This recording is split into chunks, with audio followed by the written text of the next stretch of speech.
Donc, santé, santé. On est en train de déguster des vins rosés, c'est vrai, on va y goûter.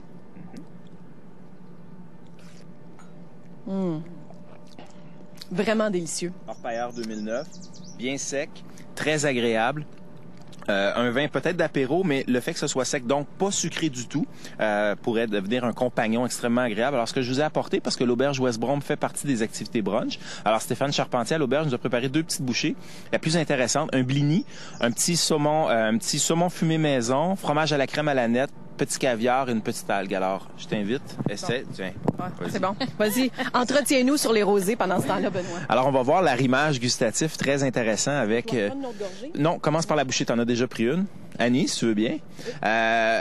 Côté accord mais vin, donc une prestance très intéressante si on a des fruits de mer, parce que on a un produit qui est agréable. On a triché avec le petit côté caviar. On va chercher des saveurs très très subtiles, très intéressantes, et on fait un accord qui est très dynamique au niveau de la bouche, au niveau de l'arrimage gustatif. Il y a quelque chose qui se passe qui est fabuleuse. Moi, je t'invite tout de suite. Tiens, prends le deuxième. Okay. Le deuxième, là, on a vraiment un rosé de gastronomie. Je disais tantôt, il y a des rosés de soif, il y a des rosés de gastronomie. Là, le deuxième, on arrive avec quelque chose de conséquent, de plus charnu, de beaucoup plus agréable. On est sur les notes de fruits rouges, beaucoup plus intenses. Et là, on est capable donc d'aller accorder ça à table avec, entre autres, on fait des grillades. On travaille le poulet, on travaille la volaille, on travaille le filet de porc. On va juste donner une petite note, peut-être un peu de sucrosité dans notre marinade, et on va faire un accord extrêmement fabuleux avec ça. Ce qui nous permettra par ailleurs de servir un vin, et on sera pas gêné de le mettre sur la glace, mais pas trop froid.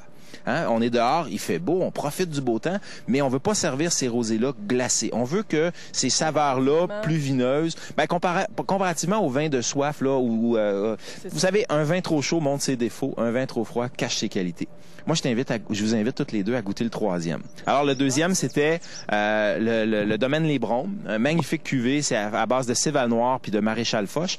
Là, on va goûter la bouchée, et on va goûter le troisième élément à ce moment-là, qui est un jeune vignoble, le domaine Breezy, qui est à Sutton, qui est un petit couple très, très, très passionné, et qui nous font un rosé qui est différent des deux autres parce que légèrement sucré. Alors, je vous invite, vous allez voir en bouche la présence, les fruits rouges, la fraise, la petite confiture de fraises, une trame d'épices extrêmement intéressante, et avec la bouchée qu'on a préparée, fraises, prosciutto, hyper simple. On a rajouté une petite feuille de menthe et un petit peu de chutney maison, juste pour aller complexifier la chose, pour y donner un petit peu de matière et donc un complément aromatique. Benoît, c'était vraiment un délice incroyable. La fraise, le prosciutto avec ce vin-là, je me souviens plus du nom, mais c'est la 3e bouteille.